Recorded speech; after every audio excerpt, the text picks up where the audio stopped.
Hello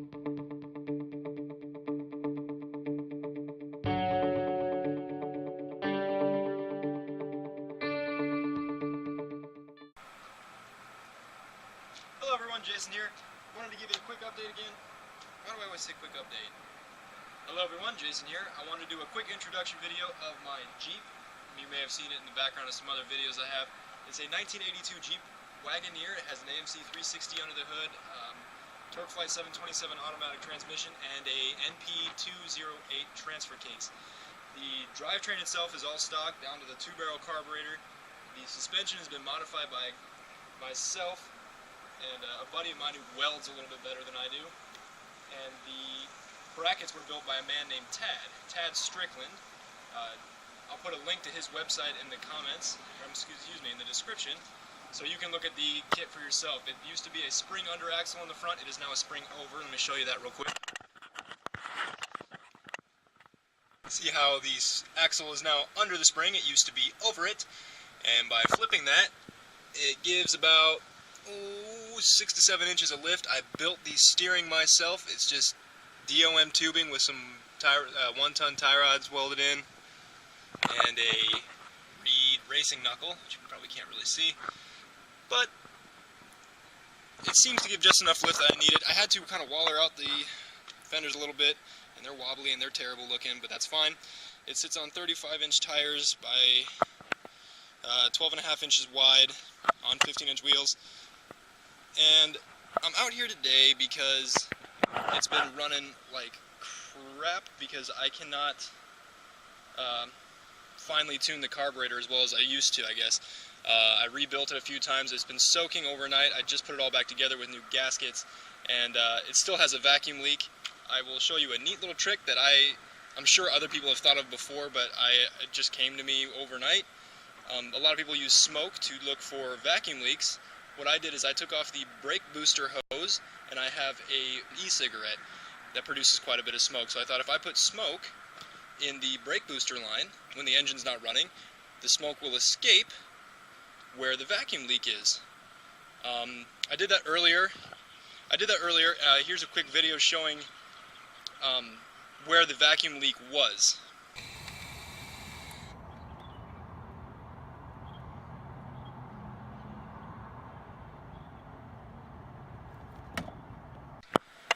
So now you can kind of get an idea. It's leaking from behind the carburetor where the gasket doesn't seal up right. So I had to order a different carburetor gasket set that just came in the mail today. So I'm going to go ahead and throw on the base gaskets and hopefully it'll stop the leak.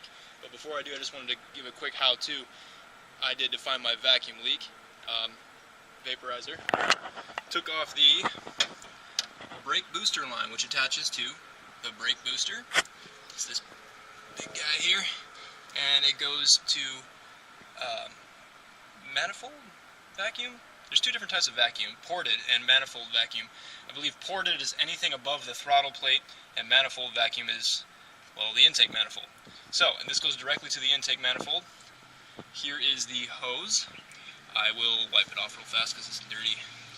And I will do a quick demonstration of how I got this to work. Hang on just a second.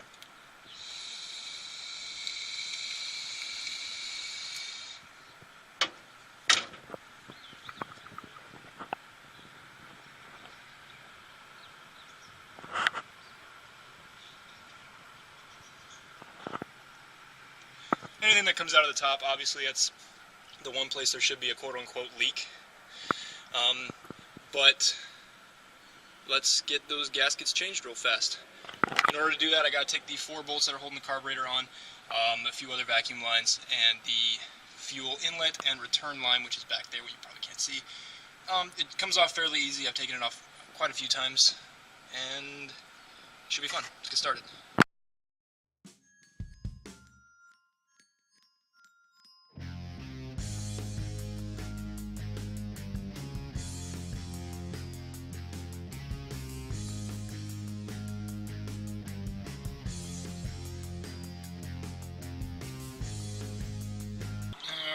So now let's take the fuel lines off. For inline nuts, I highly recommend you get a good set of inline wrenches. Unfortunately, mine have been made in a certain country, and all they do is strip the line nut, so these are junk. Instead, I'm going to have to use a regular box-ended wrench, open-ended wrench, and one of these disasters.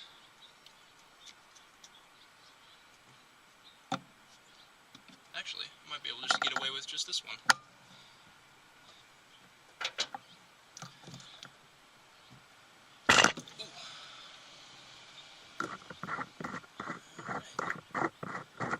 That would be the inlet line. This is a vacuum hose that can be, sorry, it's a vent hose. We pulled off. Alright, we remove the return line, which is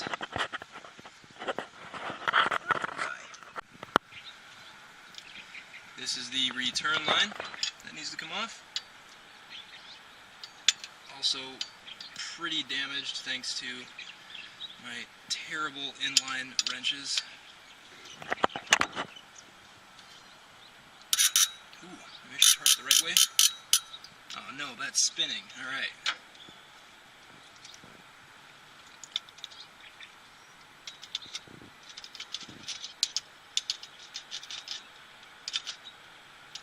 Alright. Crescent wrench is the tool of a pikey, and I don't recommend using them. But it'll work for our application. Couple more things that need to get disconnected, a couple more vacuum lines I should say. This one goes to the charcoal canister, amongst other things that I've since deleted. Can't really help you out there. Already took the fuel bowl vent is already off. This one over here goes to the vacuum advance for the distributor. There's a clean air one on the back of the air horn. And that should, if I'm not mistaken, be it for vacuum hoses. Now I gotta take off the throttle linkage, or else the carburetor obviously won't come out. There's that. If I could ask my lovely assistant to hold the camera. Thanks, Mom. You're welcome, Jason.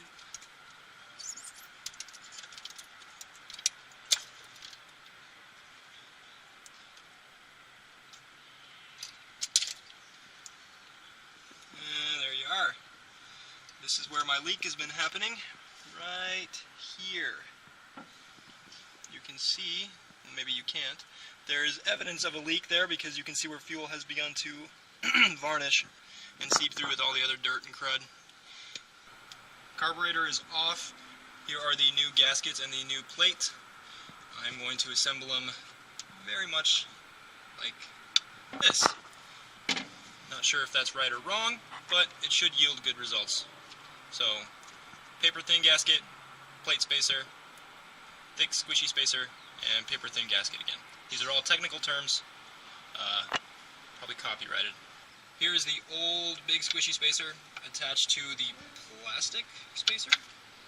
We're going to replace that because these should be able to be pushed in with your thumbnail. As you can tell, mine's hard as a rock, needs to be replaced. Here's a new one, just slightly squishier. We're going to put that on here.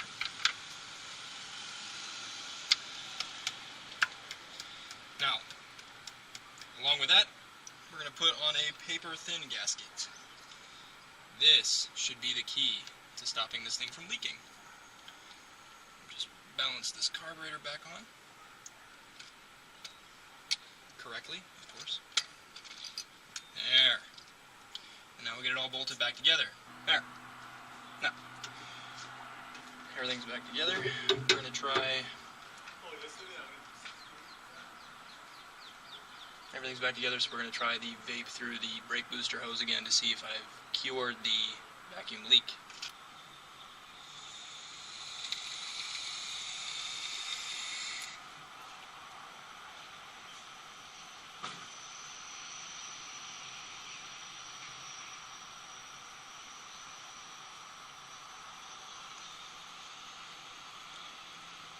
Looks pretty promising to me.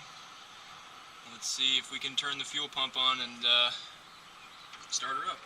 But before we do, let's reattach the brake booster line, huh? Seems like a good idea.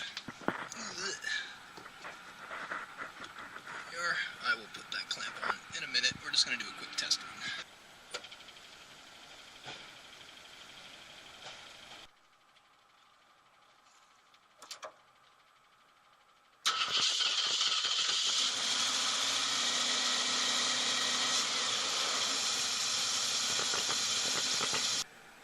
Unfortunately, that seems to have been where I stopped filming that little episode.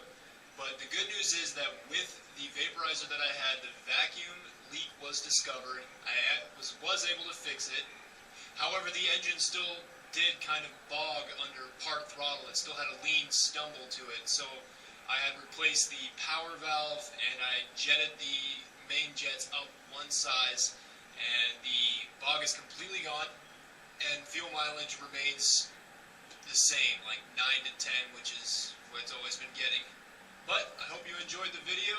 If you liked the video, subscribe to see more. If you didn't, that's your own opinion. Go ahead and give it a thumbs up if you learned something. That's all I have for you. I'll see you next time. Oh my god, there's a gecko on the hood of my Jeep. Hang on, little guy. Don't worry, I'm coming, buddy.